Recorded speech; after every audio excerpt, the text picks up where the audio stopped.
All right, everybody, welcome back to another episode of the Professional Brotherhood podcast.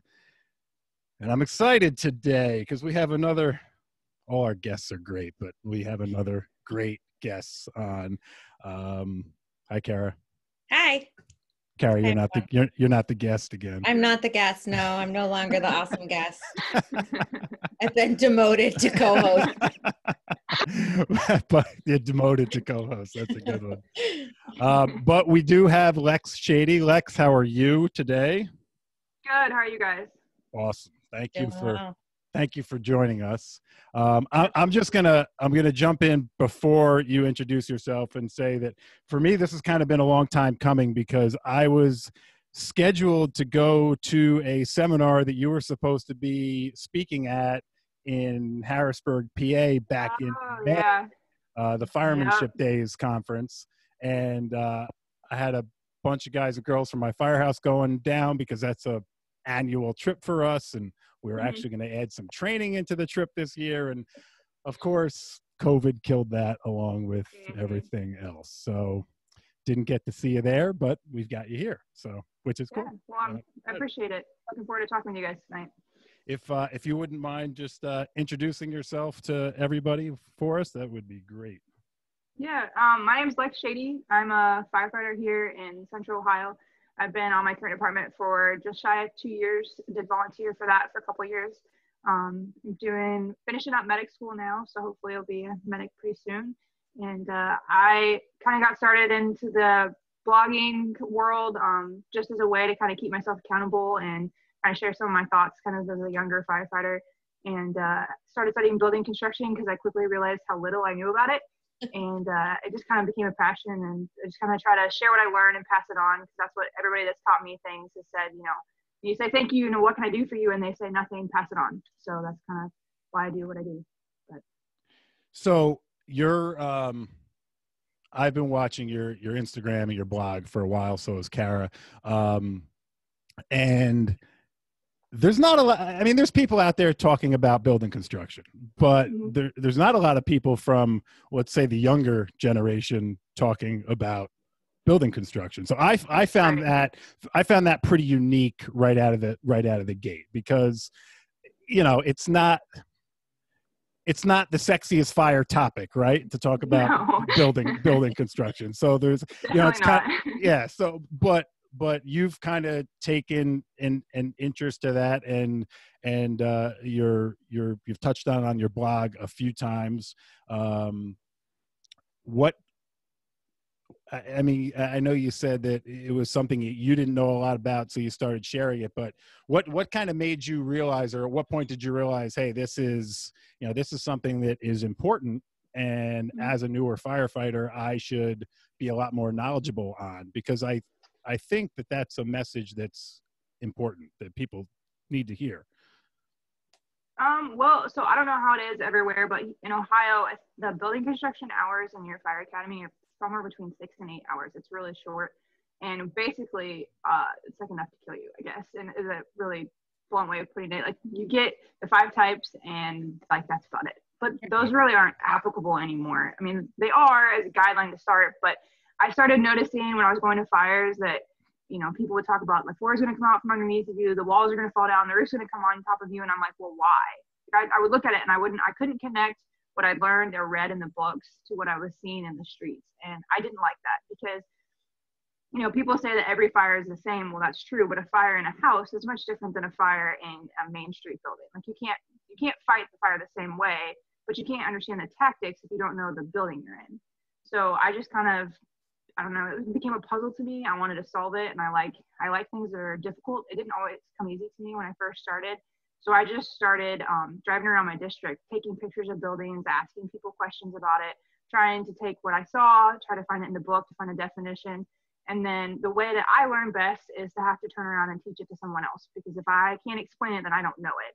So then that's really just why I just started sharing it. And then it just kind of became, I don't know, a thing. I have some friends that study building construction also.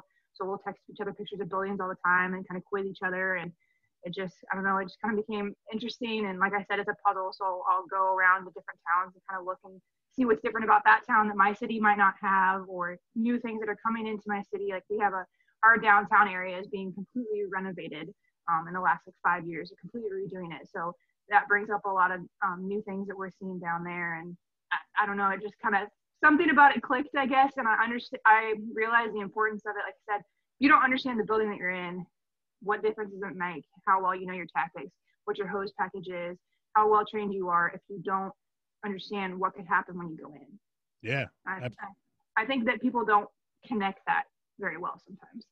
They absolutely don't. So Kara and I are both in New York. We've both gone through the same, program or, Right. Or teach the program. So you're right. There's not a lot of building construction time in our, Firefighter One for our volunteers, or our career academy, which is essentially the same. They're just in a centralized location for it, depending on where they're going. We do have some specific classes that take a deeper dive, but I've always been amazed when I'm talking to a class about building construction and I ask them about their own fire district. And mind you, most of these guys and girls have lived in their fire district their entire lives, right? And you get kind of like blank stares back when you're talking about Main Street or homes that are being built or buildings that are going up there. It's just like, oh yeah, I drive by that every single day and never really paid attention to it, so. Right.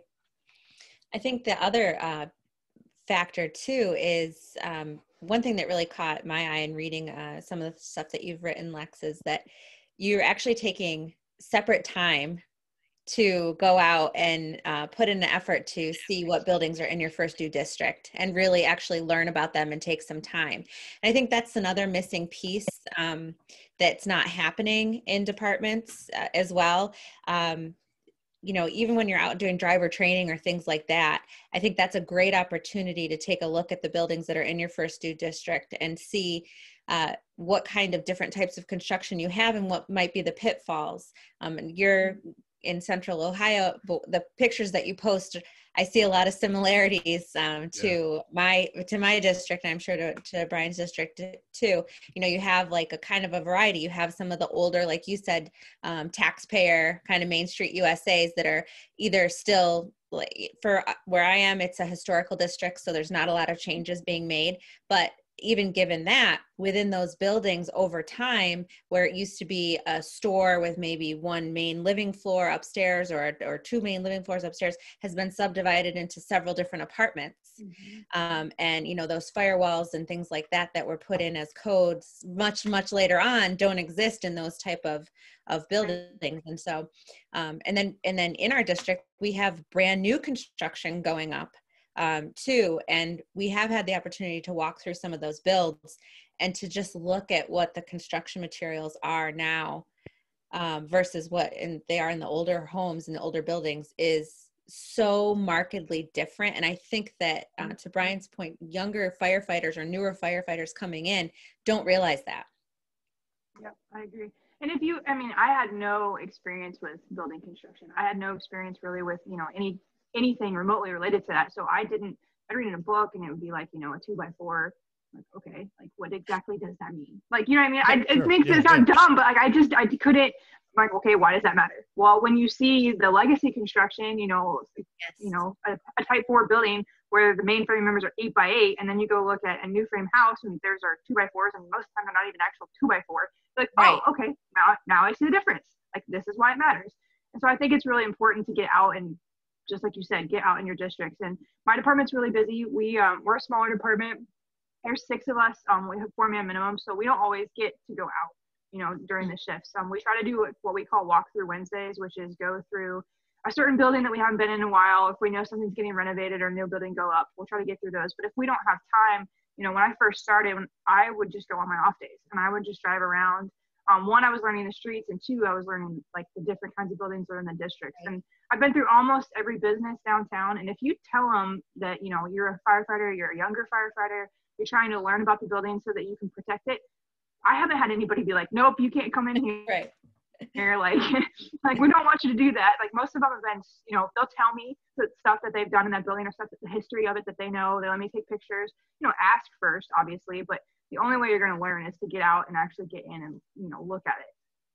And you're building the community relations too. That's the other thing too. Talking to your people in your district never hurts either. Exactly. One of the things that we started to take note of after a recent fire in an apartment building that we had was we've been to some buildings in that complex for rescue calls, for EMS calls and things like that. So we started to say, sometimes people will just wait in the truck or they won't come in. But we started to say, well, maybe we should have some people, if you're on the call, come in instead of just waiting outside and take a look. And your job is to just observe what the layout is of those buildings and things like that, and then bring it back to us.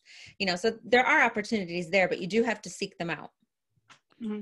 Yeah, absolutely. And to take that one step further, and this might be a little bit harder for some of us, but where are you going mutual aid? What's in the district next to you? Mm-hmm. We don't have in my fire district, we don't have a big downtown area. There's not like a main street, your typical main street area, but most of our adjoining districts that we go to regularly on mutual aid do have that.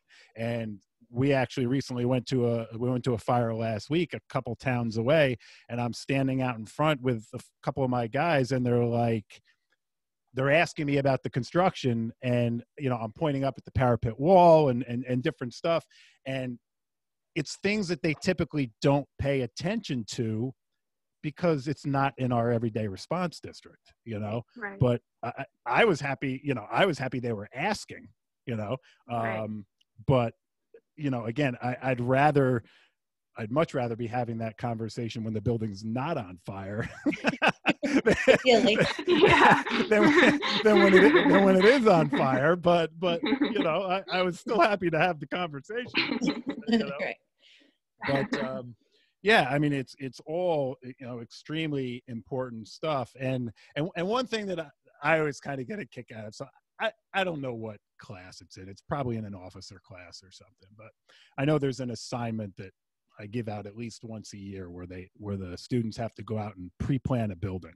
It's probably officer class. They got to go out and pre-plan a building. Yeah. And they got to come back. They got to come back with their fire flow and all that fun stuff, and just about every time I assign it, probably 75% of the class comes back with a pre-plan of their firehouse.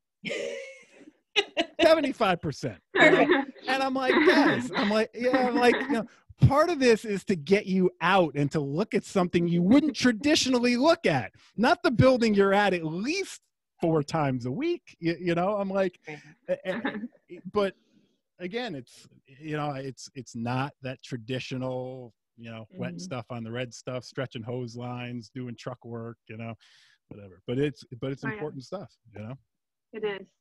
It is. And like you were talking earlier, Kara, about, EMS calls and stuff, we try to do that on automatic alarms and stuff too. Like sometimes we fall into the aspect of like, okay, we're going to go check the building real quick, walk out, reset the alarm, we're done. But my senior guy is really good about making us, do a 360 of the building, and then we'll talk about like where will we place the truck. And so then we'll do that, and we'll talk about the building construction too. And when we do that little extra walking through, sometimes we'll find different little hallways with all these extra doors, and just talk about the construction of the building, what renovations have been made. And it only takes maybe 5, maybe 10 minutes longer than resetting the alarm and leaving. But you learn so much in that short amount of time that you wouldn't have if you didn't take advantage of it. And like I said, we're busy and lots of departments are, but I think you can spend about 5 minutes to you're dispatched to the call, you're dispatched to the call. And if it turned out to be nothing, at least you got something out of it for when it turns out to be something. I mean, that's exactly what happened to us a couple of weeks ago on this call. It was another alarm. We've been to several alarms there, but this time we, went in and there was smoke rolling out. So we were like, oh, right. Okay. A little different this time. A little different this time. We're not just going to clear it and go back to lunch, so. Right. Yeah. Yep. When you talk about in the article that I know that Brian has read today, and I read it also on your blog about what is it? The Starving Artist was the title of it. Yep. Yeah. And you talk a little bit about that there, about how people are hungry for training, right? And looking for those opportunities. And sometimes they're being skipped over in favor of you know, it's like glorifying busy, you know, and I totally agree. And it really resonated with me when I read that blog entry about that, because I think we glorify busy too much, you know, Yeah. and talk a little bit about Well, that. I think it's funny sometimes too, because you'll hear people beg for training, and then you present them a training opportunity like that, and then like, well, I don't want to do that. Yeah, right. Well, like you just told me you wanted to train, you wanted to learn. I'm presenting you with an opportunity that we have right now to do this, and now you're going to complain. Like, Right. you have to take advantage. It's not like we said earlier. It's not the sexy thing. It's not the fun thing, but it is important, and you do need to learn it. So I think that it's important for departments, like you said, you know, everybody's busy, but you take the 5 or 10 minutes you have when you have a run like that, and you'll give your guys and girls, you know, an opportunity to learn something new. They get some training in, and the environment changes when you present people with training. Yes. I think sometimes the morale, you know, we'll see the morale start to go down for whatever reason. You know, every department has their own version of drama. But when you provide them with training, education, you're encouraging them to learn, you're encouraging them to ask questions. There's something in that just flips it. I don't know what it is. I don't know why it's that way, but it does. My department had a really good training back in March before all the COVID stuff started. We had started off with a lecture in the morning on truck work, and then we had a full day of we had acquired structure the hospital donated to us, and we got to go out, and the guys just got to play. They got holes in the roof. They got to tear open walls, turn on ceilings. You know, they learned all kinds of tactics. We had our ladder out. It was a great day. And the morale that changed from before that, I mean, it lasted for months. Yeah. It was, you know, COVID hit, and that kind of all changed everything, obviously. But it was just that one day of training, everybody's mood changed. And I think that, if we start encouraging, obviously you can't do that every day, but if you start encouraging little moments of just a simple stand in the bay and pull out a tool and talk about it, I think that really changes guys' investment too. When they see, you're invested in them, then they're going to turn around and be invested in the new guy and then the department. It just encourages everybody, I think, and it just makes it a more, more fun place to work, I think. Absolutely. Yeah, I mean, agency morale, regardless of where you are, it's peaks and valleys, I think. And you're right. When you're fresh off a successful job, or you're fresh off a great training evolution, everybody is like reinvigorated, like, again, this is the best thing ever. This is the best job ever, and then 2 weeks later, for whatever reason, sometimes you go back down into that valley for a little while. But I loved this blog post. I'm gonna share the link in the show notes and when we post up about this podcast a little bit, because I just think there's so much in here. There's so many like nuggets in here that are awesome. And there's a couple of good quotes that Kara and I have shared back and forth that I don't know if we read them originally because you reposted them or we read them somewhere else, but it's funny. One of the things that you talk about often is one of your past mentors, and it's moving with a sense of urgency or something similar. Move with a purpose. Move with a purpose. Move Okay. With a purpose. Yep. Well, one of a gentleman that I used to instruct with at the training center that has since retired used to use that very similar phrase, but he used to say, move with a sense of urgency, and he would, constantly preach that, especially to these young kids, coming in. Look, yeah, we're telling you can't run on the fire ground, right? We don't want you running from the apparatus to the building, but that doesn't mean that, we want you, it's like a Sunday walk in the park, right? Move with a purpose, have, know that you're there for a reason and you have a job to do. And one of the other quotes, I love this quote. Okay. This Chief John Eversole quote from Chicago. Okay. And it's, our department takes 1,120 calls every day. Do you know how many calls the public expects perfection on? 1,120. Nobody calls the fire department and says, send me 2 dumbass firemen and a pickup truck. And in 3 minutes, they want 5 brain surgeons, a decathlon champion to come and solve all their problems. And that's so true, right? Because regardless of what you're training on, and I know this conversation has been had before, the fire department essentially gets called for everything, Like unless there's guns involved, right? Or or arresting somebody. Essentially, if somebody has a problem and nobody at 911 knows how to figure out that problem, they're sending the fire department, right? So, and whether you're training and whatever they're sending you for or not, right? People are kind of looking to you like, hey, what are you going to do for me? Yeah. You know? Why don't you know this? Right. Yeah, exactly. Why don't you They know want to this? know why you don't know it, because if you show up in your big shiny apparatus with the lights going and you're all decked out in your uniform and you get off with a sense of purpose and a sense of urgency and you don't saunter, because that's what I call it. I'm like, it's okay, we're looking for less of a saunter. Say that again. And more of moving with urgency. What was that word? Saunter. Okay. Yeah, right. I use that with some of, I'm like, less of a saunter. Okay. All right. But they're looking for you to take action. You're coming off, you're dressed, you're ready. You should have tools in your hand. You should have a can in your hand. You should have a tick in your hand. Even if it's just a bullshit alarm, whatever, you get off ready to work. They expect you to know what you're doing and how to solve that problem. And I think that when you're talking just the little bit about building construction alone, if you have been in that building or at least have some familiarity with that building, that's going to take you a lot farther to solve whatever problem's going on in that building than if you walk up to it cold and you've only ever seen the outside as you drive by. Yep, I agree. The public, I don't know, where they're taught or if they just automatically assume it, but they just assume that the fire department can fix everything. I mean, like, right. Who do you call when there's an emergency? It's the fire department. Sure. And so I think sometimes we think that our only job is to fight a fire. And I think in some ways that's kind of, in my opinion, a little bit of fire academy's fault, because I don't think that they teach that enough, that you don't need to be able, you personally don't need to be able to do everything, but your shift as a whole, your department as a whole needs to be able to figure out how to solve their problem. And you need to be ready to have the attitude of, I will help you, I will serve you. Maybe I don't know how to do this, but we're going to figure it out with you. Right. And I think that needs to be taught to the newer recruits too, so that they have an understanding and they're not complaining of, well, why is the public calling us for this? Well, that's your job. That's why. Right. Yeah. We're here to help them. And another thing that we see, especially where I am, is pockets of my county is there's a lot of second homeowners, right? And now, even with everything going on COVID, it's like after 9/11 we had a huge real estate boom. People wanted to get out of the city. Well, now with COVID, again, same thing. People are fleeing the city like that again, and the real estate market is like crazy. But those people that are coming out of the 5 boroughs or Westchester, Rockland County, some of those areas are served by volunteers, but most of them are primarily served by career departments.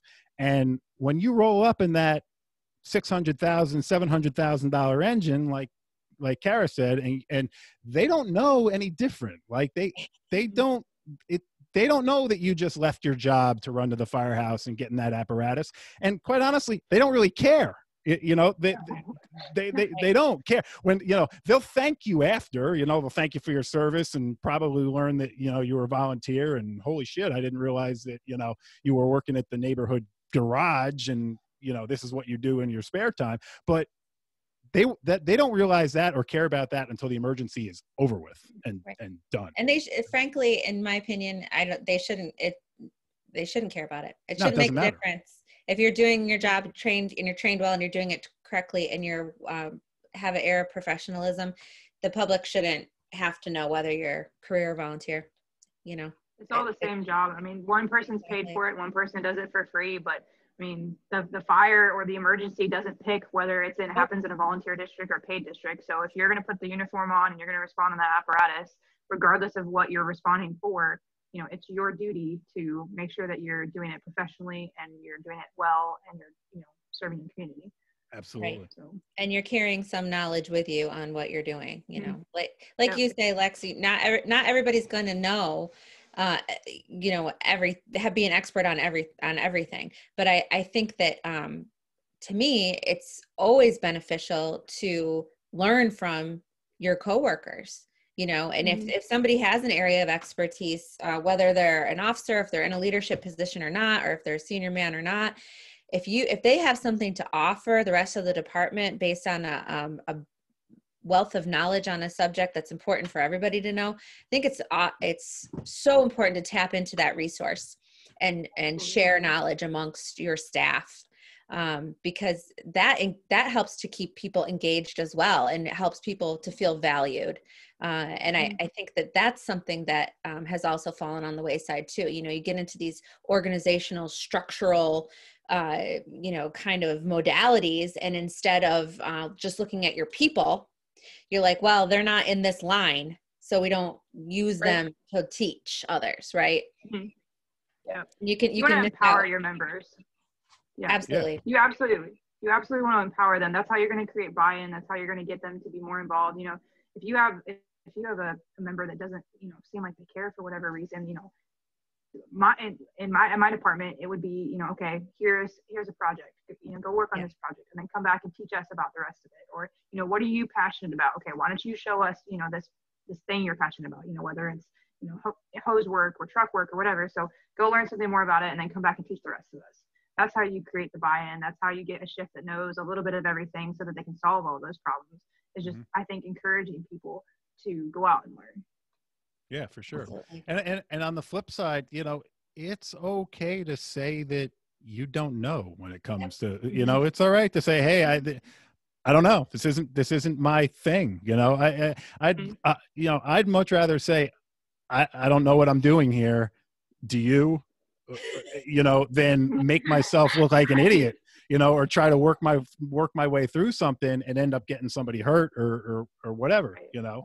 But, and this kind of leads us into, well, I got all my highlights on this paper here, but it leads me into, a couple other things in this post about, fireground skills, being an art and being, use them or lose them skills, and to take that a step further.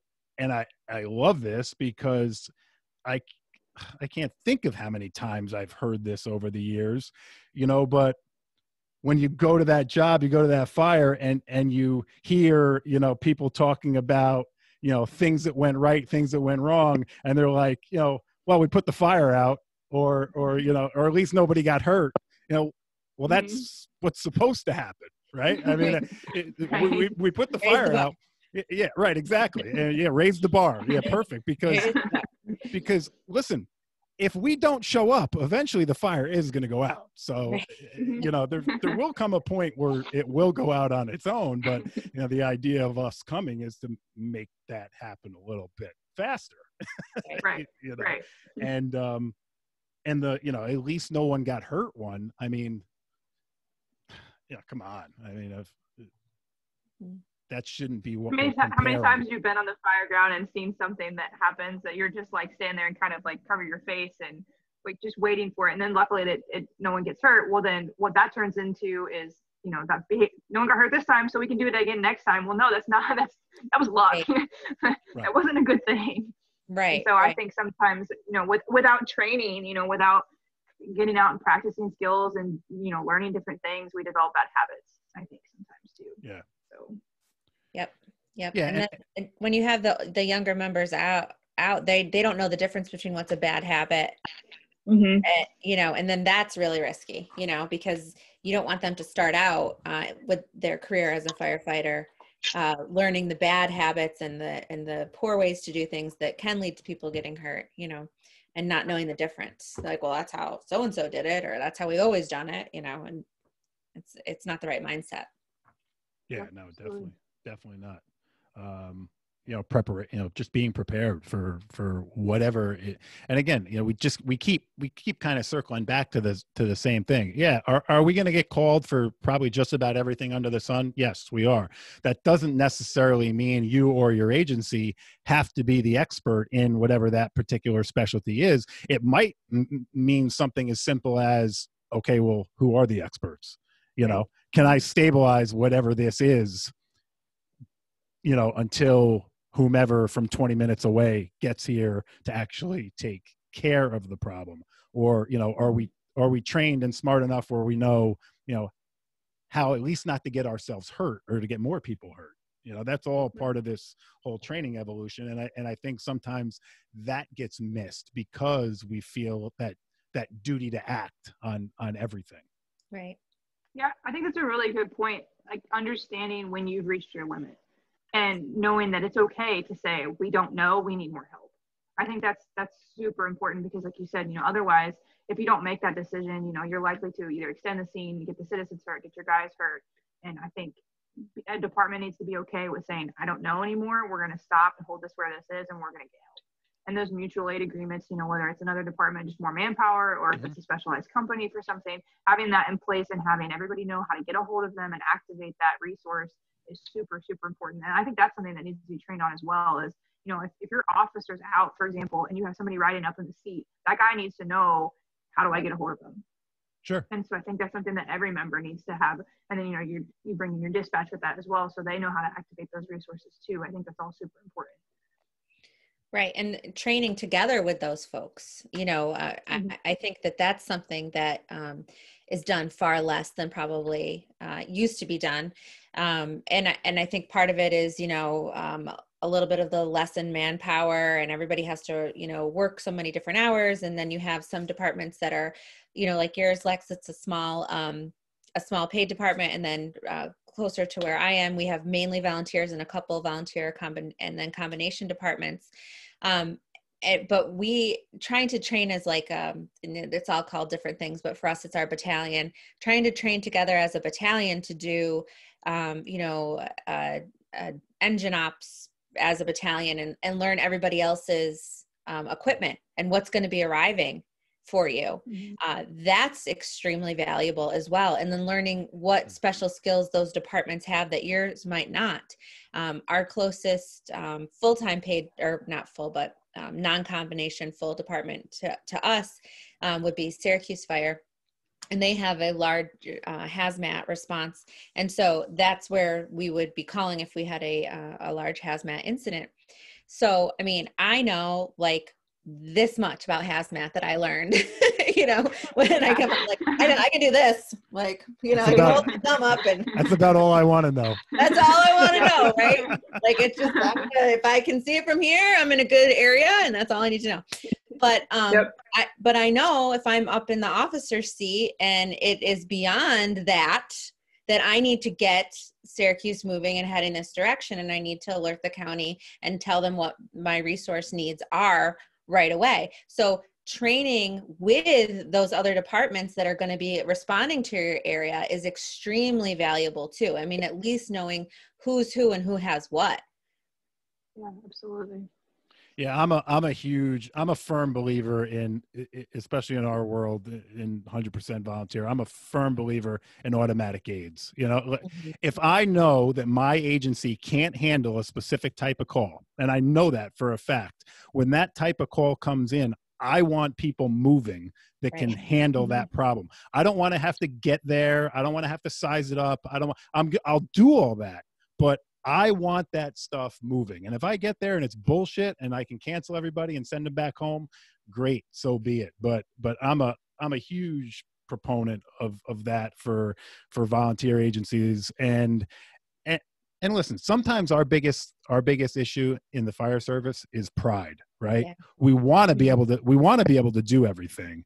We don't want to let anybody down. And I've had this conversation over the years as well. Look, if I'm the incident commander and I call XYZ company for whatever the equipment is and manpower, right? And that piece of apparatus shows up with like one dude driving the truck and no manpower. And I'm like, you know, I'm standing there looking around. I'm like, all right, where's the help? Oh, nobody showed up. You know, I know that they didn't call back to 911 and say, hey, we can't fulfill your request because it's a pride thing, right? They don't want to do that. They don't want to scratch. Right. But on the flip side, I'm like, listen, you know, I'd rather you just say, hey, sorry, I get it. It happens to all of us. Hey, we don't have anybody available today. Can't help you. Go to the next closest. You know, then I'm sitting there thinking, all right, cool. I got this company coming with, you know, whoever. And next thing I know, I'm standing there and I still got the same situation that I did 20 minutes ago. You know, so pride in the fire service can sometimes be a tough hurdle to to step over, but we need to do a It better absolutely job is. of that. There's some departments here. So I work in one county and volunteer in another, and they're two different worlds. But the county that I volunteer in, they actually for if it's paged out as a structure fire, you get 4 departments automatically. But then Right. as the trucks go en route, they actually tell you, engine 563 en route with 4 or en route with 6. Yeah. And so that's really nice because then you kind of have an idea of how many people come. And we actually in this county, we have the opposite problem of manpower. We almost have too many people on scene, which is a fantastic problem to have when it comes to the volunteer world. But so that's kind of another interesting, flip side of things. But I, like you said, the automatic mutual aid it's great for those volunteer departments around here. They're 10 to 20 minutes apart. So if we didn't have that automatically on the way, my little volunteer department might have 6 people on scene for 20 minutes. That wouldn't go over very well. Yeah, So sure. it's really good to have those things pre-planned out. And this county's got it figured out. The county I work in, it's a little different. Like I said, they touch, and they're 2 different worlds of firefighting, which is interesting. But Yeah, that is interesting. they do a lot of get on scene and then call for the manpower later is what the other county does. But Yeah, which is works for them so far.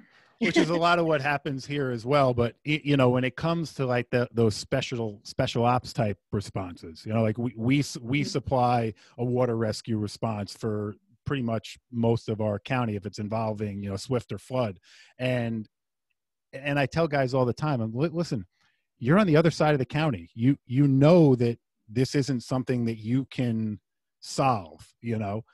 So. Right. Have the resource coming. We're not going to get mad at you if you cancel us 5 minutes after you dispatch us, but the amount of time it can take to get some of these calls, and like you said, size it up and be like, oh, all right, well, I need whomever, you're 10, 15 minutes, behind the 8 ball already. Yeah. Mm-hmm.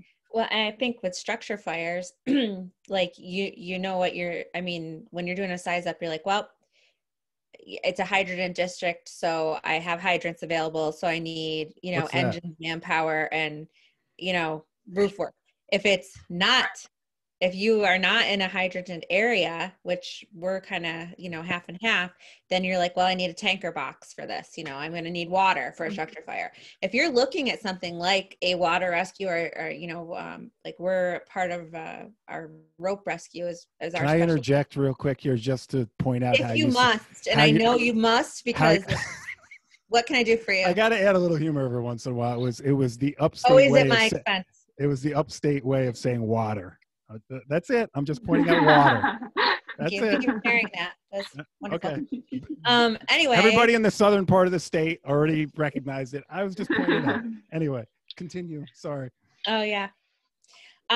So if we are called for like rope rescue or something like that, if you don't already have us assembling our gear, getting the crew together, loading up when the incident's happening, I feel that it's very, very hard to gauge exactly how that rescue is going to go and what you're going to actually need until you've already started. See, it's a huge security issue right now going on. I think you can stand down. Everything's fine. It's not like a structure fire. You don't know, oh, I'm going to need water. I'm going to need manpower. I'm going to need aerial because of whatever. It's much harder to say, I know what I'm going to need when you first roll up, because until you get that technical rescue started, you may not know how much manpower you're actually going to need to get the person out of there and, how much light you have left and all that other stuff. So getting those folks on the road is crucial, and definitely not letting pride get in your way of relying on other people for help. It goes back to we're all there to serve the citizens and serve the community, and we need to do that in the best way possible. Well, regardless of how long you've been doing this, every time you get a run, especially a technical run like that, like you're going to have adrenaline, energy is going to be up, you're going to be anxious. And so if you're delaying that and then you call for resources and you're like, hurry, those rescuers are going to be, more prone to make a mistake. So if you give them the time to get there on scene rather than, rushing them into it, you're more likely to have a successful scenario, I think. Absolutely. Yeah, for sure. And one thing, to add to that is the longer you have to wait, if you're the initial agency, the longer you have to wait, the more that urgency to act continues to kick in, and that's typically when you're going to see people do things that they absolutely should not be doing, because they're just not trained. But again, they're there. Who knows who's watching? They just can't wait anymore. Right. They just can't wait anymore. There's family, there's friends. Look, you know, many of us have been to that structure fire. Again, you know, something we do often, or not as often as we used to with water. All right. But, you know, you get to that structure fire and you go through that tank water in what seems like seconds. Right. And if you're out of a hydranted area and you're waiting on additional equipment to bring, you know, water to your incident, many of us have been at that scene where we're standing in front of somebody's house, it's burning, and we're out of water, and we're like, you know, you feel that urgency to act, and you know what it feels like for the homeowner, that really only a couple minutes has gone by, but it feels like it's an eternity. Feels like it's an eternity when you're a firefighter sitting there with a hose in your hand too, and it's, you know, there's nothing there, you know. Right. When they don't understand, you know, why aren't you doing something? So they're questioning it, and it just it all adds to it. Right.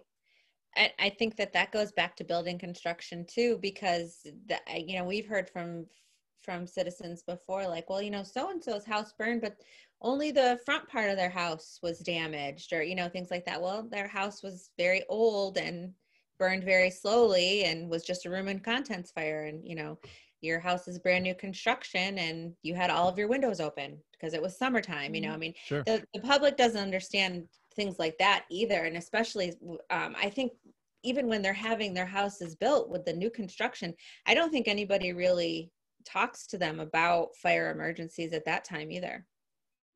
No, I don't think so. It'd be nice if all the residential areas got sprinklered, but I think that's a big dream. That's a fight. You know, the building industry versus the fire industry, and who's got more lobbying power. You know, but exactly. But you're right. The public doesn't know. I mean, even you could take the same house and family A moves out, and maybe family A was there when the home was built and had, you know, grandma's furniture in the house, and they move out, and the new family moves in with, you know, room after room of IKEA furniture, you know, and they don't understand the difference of that either, you know, of the differences, you know, of what you're putting in, what the contents are, what the fire load is that you're moving into that residence. So it's all definitely good information that needs to get out for sure. Yeah. I like to, and when I teach fire prevention, I like to talk a little bit about that with, like, if, for example, when we go to the schools and we teach fire prevention with the older students, I like to talk a little bit about and show examples, you know, of how rooms go up and kind of timed, and when you look at like the older furniture versus the newer furniture and what the difference is. Because I think also if you're, you know, talking to the youth, you know, they're bringing that home hopefully to their parents to talk about it. And, you know, they might give them something to think about, you know, in the future as well, you know, because it's not something that I think is really getting taught in any other realm. You know, we're the only ones that are going to teach it. Yeah, absolutely. I think that the Close Before You Doze campaign, that's, you know, been really beneficial. I think they've done a really good job of, and departments individually have done a good job of kind of promoting that into the different cities, so you can see, and doing a good job of, even the news now is doing a pretty good job of walking through a building or taking pictures of a house after a fire and showing the different rooms, you know, when the door has been closed and when it hasn't. Because I think that, I mean, that little campaign has made a huge difference in fire spread in local communities anyways. Absolutely. Yeah, for sure. So I'm just cruising through my highlighted list here. Nerd. Well, I'm glad you liked that one. I mean, I did, you know, and again, I they're all great. I mean, I've been catching up since you said you were willing to come on. I've been digging into the blog. But again, this one just really hit for so many topics that we've talked about before, on, you know, one level or another. But another thing you talk about in here is, you know, finding a way to prioritize your members. And I think that is definitely a struggle for some areas, is how do we prioritize our members and make them feel, good about what they're a part of, what the mission is, the agency, whatever it may be. Because we said a while ago about the, peaks and valleys of the fire service sometimes, but let's talk about that for a bit, prioritizing your members and getting them back on track for the the mission and what we're here to do. I think, in my opinion, it starts first with just caring about them as people, right? I mean, if you walk into your firehouse and, your officer or nobody in the rest of your shift even says good morning to you, like, why would you want to be invested in it? So I think having a good crew, a good shift, however you want to call it, I think that's like your baseline for everything else. My shift, the way we've kind of developed, I mean, we're all super close, and the way we've personally done it is we work out together every shift. We get there in the mornings, we have our coffee, we check our trucks, and then the next thing we do is we go work out. And that hour that we spend together has brought us really close. And I think during the time we joke around, we talk about our personal lives, whatever, but there's like a connection that's built there. Whether you do it through a workout or you get out in the bay and you do your truck checks together in a group, there needs to be something to bring some kind of cohesion with your members that are there working that day. And I think personally that's where it starts. And then after that, you give each of your members, or however many other on the shift, give them a project or encourage them to find a project in the firehouse to build, their investment in the department to making it better. Because I think when you give people a project to make something better, they're going to, work hard, they're going to learn something, and then they're going to pass it on to everybody else. That's kind of how at least my shift has done it. And like I said, we've had a lot of fun. We've done a lot of different projects together, and I would say we're probably one of the shifts. I mean, every shift says it, but I think ours is probably the closest when it comes to getting along and spending time together and that kind of thing because of those activities. Yeah, that's true. I mean, look, let's face it, most of us spend almost as much time, if not probably in some cases more time, with the people that we work with at the fire station as we do with our own families. I mean, there's a reason they say it's a second family. Well, that's because you're spending about the same amount of time with these people over your career, so it's important that we're able to do these things and get along and get the job done. And it can be as simple as just having a good attitude. Like you said, saying good morning.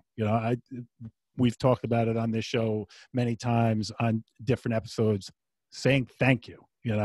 In our world, that's a huge problem in some places. People just don't appreciate what people give up for the fire service, and if it doesn't matter if you're giving up 15 minutes or you're giving up 2 hours or 3 hours for an incident.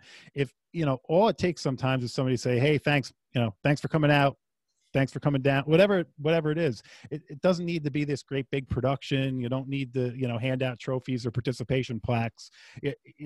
Are there people out there that are looking for that? I'm sure there are, but most, if you just show some sort of, gratitude that they're there, that's all it takes. People just want to be, I guess, reminded that they're important, that they're appreciated, that what they're doing is contributing to something. And sometimes they need to hear that. And there's nothing wrong with that. But I don't think we do sometimes, like you said, a good enough job of just saying that. Absolutely.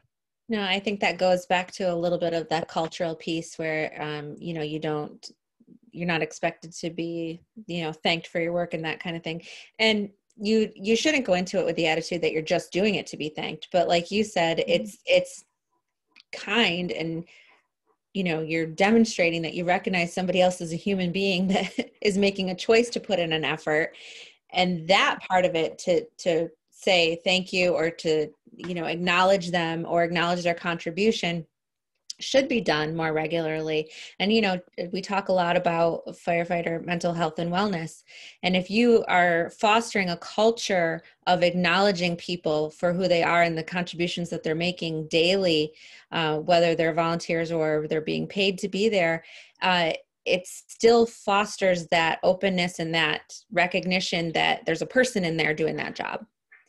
And that I don't think you have to sacrifice the history of firemen and work at the firehouse and the ball busting and everything that goes with it. You know, you don't have to give that up. They can coexist. You know, Oh yes, you can have both. Yes. You know. Yeah, I mean, my shift is known for pulling pranks on each other, calling each other names, goofing off. But then at the same time, like, you know, if somebody does something good, you walk up and say good job and give them a high five. Yeah. Like those two things can coexist. And I mean, we had a new kid and he got hired.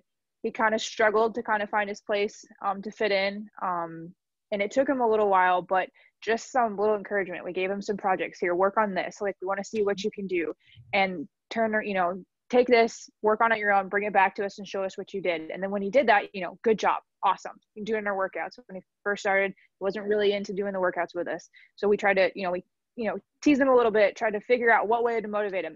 What he motivated him was giving him crap. Like, hey, we used it. This is where, like, the girl can do push-ups better than you. Come on. Yeah. And like, that was his motivator. If you have to learn your people, right? So, but I mean, and then, as it went, like, just the occasional, like, hey, good job. Like, you notice them doing something that maybe they, if you have a member that maybe isn't the most motivated to help with kitchen duty, when you see them doing something like taking the trash out that without being asked, like, hey, thanks for taking the trash out today. Yeah. All that does is just make them feel better. And it just encourages a more positive environment. Right. For sure. So last one more. I want to bring up one more thing. And I'm going to read this one word for word because. God! Stop, Kara. Stop. Studied it. Study it. All right. So that's awesome. Talking about mentors, right? So find mentors. Never stop asking questions. Love that statement. All right. Remember your places to learn everything you can about the job. Be excited, but know that sometimes passion can come across as arrogance. Don't let your excitement make you overly confident. Ask questions. I will tell you why I love that statement, because a couple weeks ago, I did one of the shorter episodes, and it was entitled Cocky versus Confident, right? Because typically people will, and I spoke about this about myself, right? Because I'm very, very passionate about this job. I love it. I've been a volunteer for a long time. I don't care that I'm just a volunteer, right? But sometimes people take me as slightly cocky, right? And look at the face. And 15 years ago, I would absolutely agree with them, 110%. But I think you do have to look at people, and you have to look at, and this is for the learner and the person that's been around a while, that is still learning, but educating a little bit, probably more. You can sometimes come across as cocky when you're just passionate and confident about your knowledge, skills, and ability. And I think that you have to find the balance for that, right? Which can be very, very difficult, because unfortunately it's easier for people that don't know somebody to look at somebody and be like, ugh, freaking that dude's cocky, not know anything about you, but she's cocky. Just look at the way she presents herself, without taking a step back and being, all right, well, what can I learn here? Is this person really arrogant, or are they confident in what they know? Are they passionate about the job? I think it's a really fine line that we all walk sometimes. It is. When we talk about those few words, confidence, arrogance, being well educated.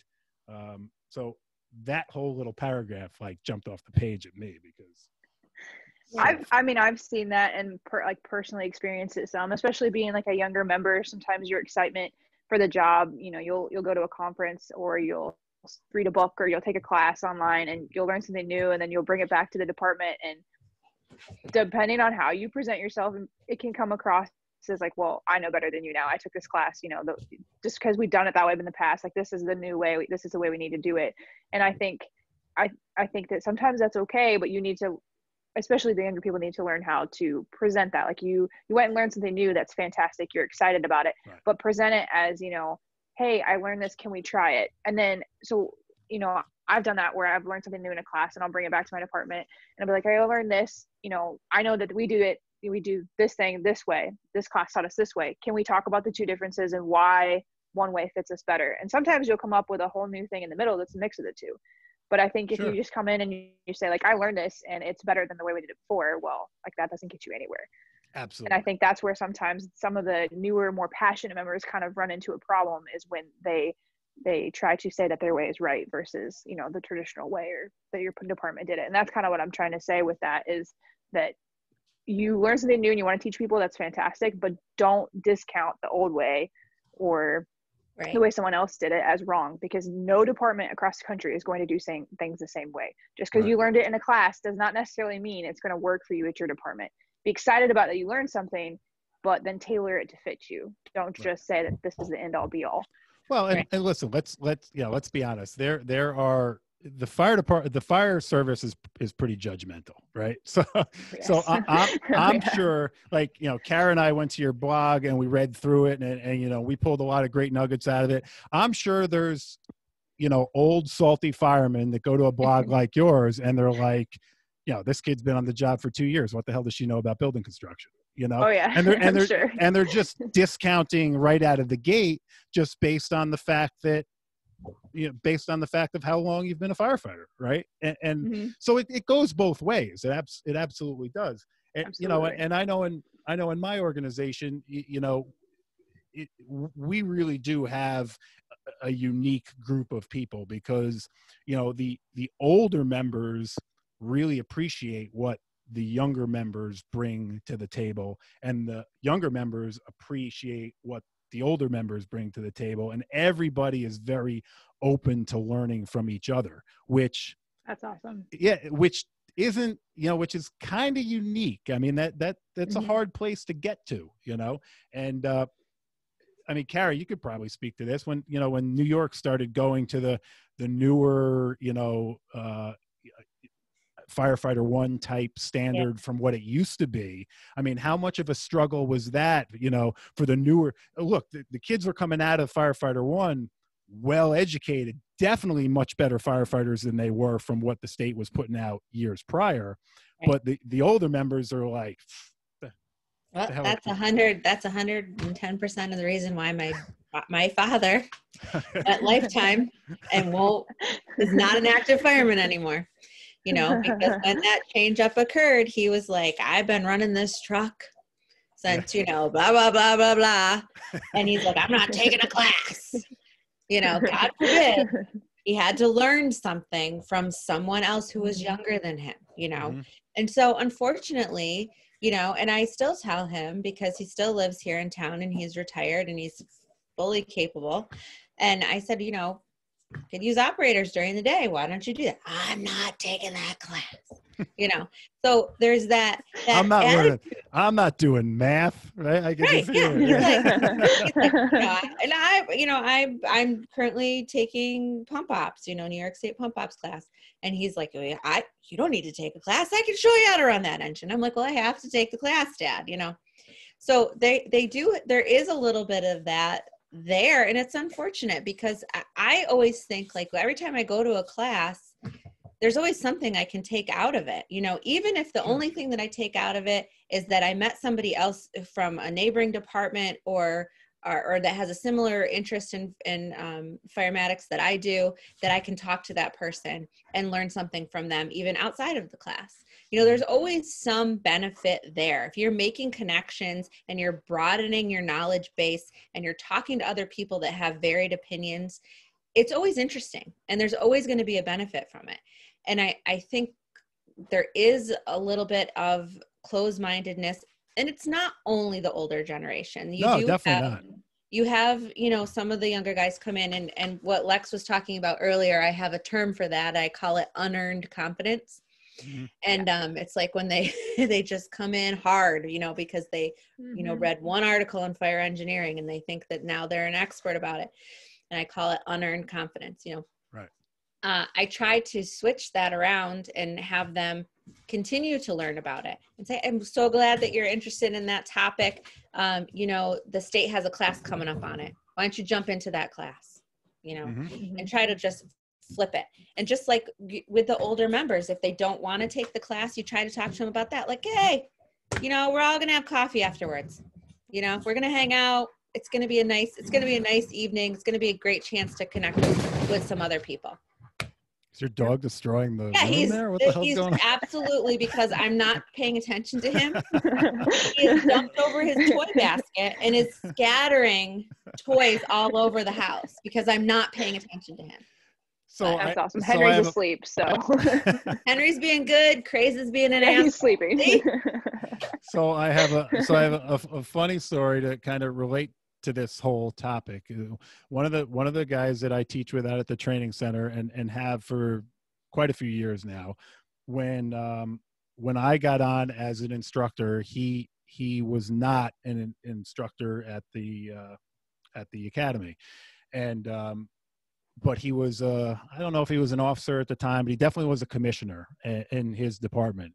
And the guys and girls were coming back from training and talking about all these, you know, new methods, new this, new that. And he was one of the, you know, guys that was kind of set in his ways going, what the hell are they teaching you out there? This is all bullshit, you know?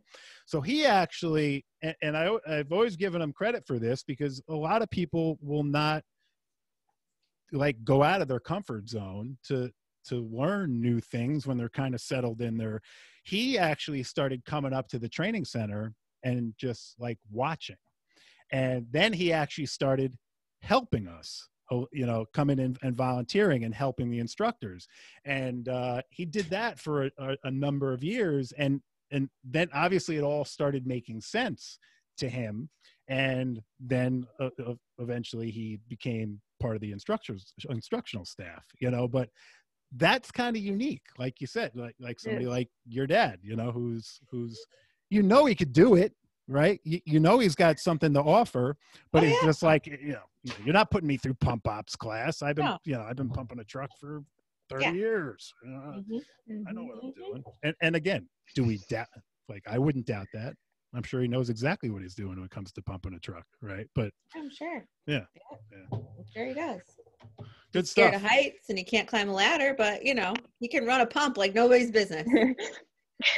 He doesn't need a stool to get into the truck like you do. Okay. We agreed no short jokes. Sorry. All right. Any final thoughts, final questions? I know, listen, look, you guys think I'm joking, right? Look, no, I know you're not joking. No, I'm not joking. He had to write me flex. Oh my gosh, that's awesome.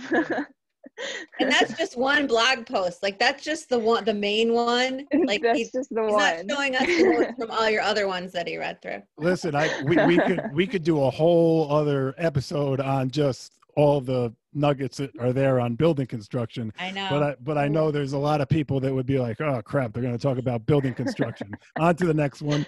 You know? I know. We're skipping this. Fast forward to the next part. Yeah, I got really nerded out about the bowling alley.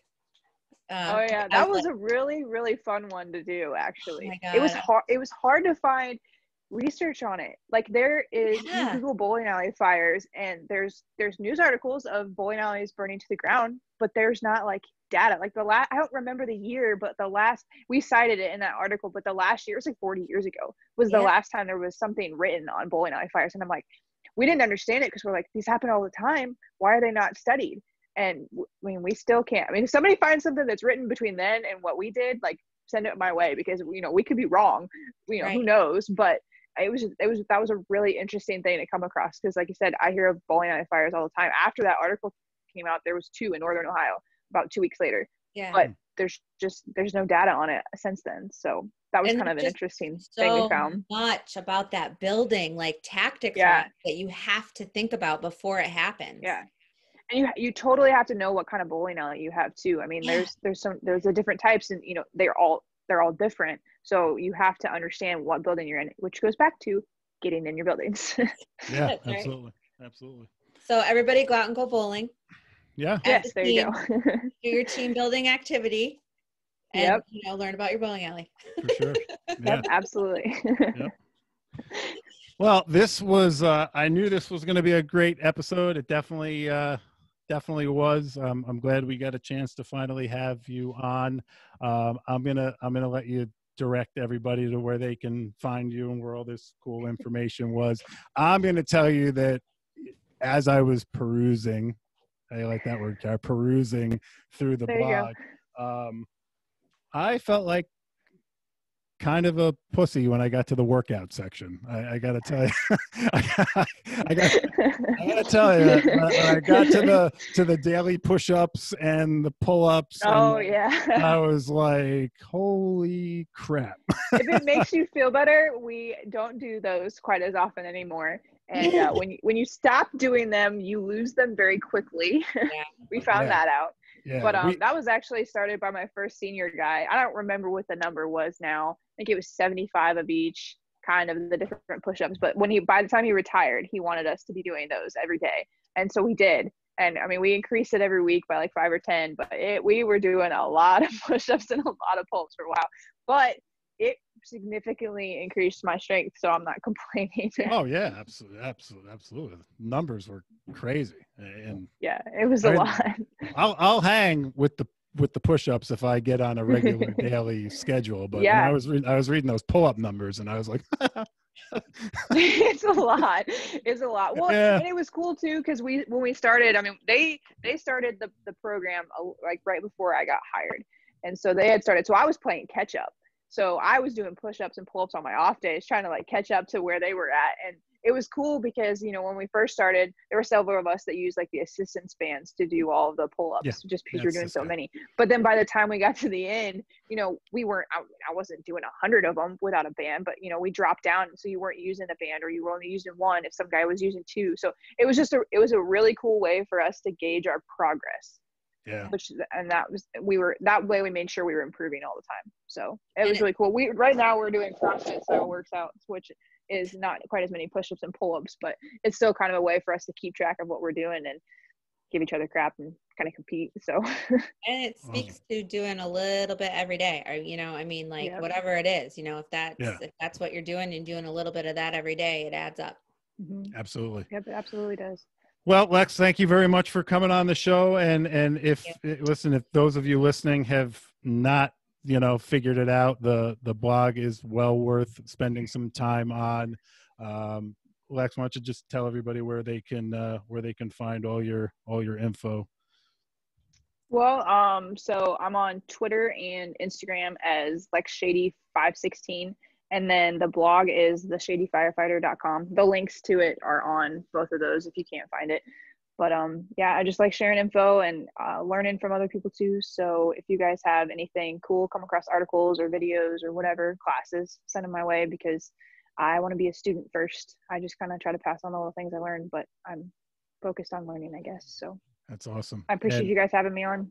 No, this was great to have you. This was great. And we'll definitely, I'll share links in all the show notes and everything. And do you think, might we see that seminar next year, you think, in 2021 rescheduled? I hope so. It's in the plan. When they canceled it or postponed it or whatever, they said it was, they set dates, I'm pretty sure, for it, but yeah, I think they did, because when we you know, sent in for our refund or what have you, they offered to, you know, pass it on to next year. Maybe we can actually get Cara to make the trip out of, you know, there you go, big metropolis of Syracuse. You actually probably have more direct route to Harrisburg than I do. Fairly easily. I was going to say, you've got a more direct route than I do. So complain about from your end. So as long as COVID doesn't stick around that long, I'll be there. So God, I hope not.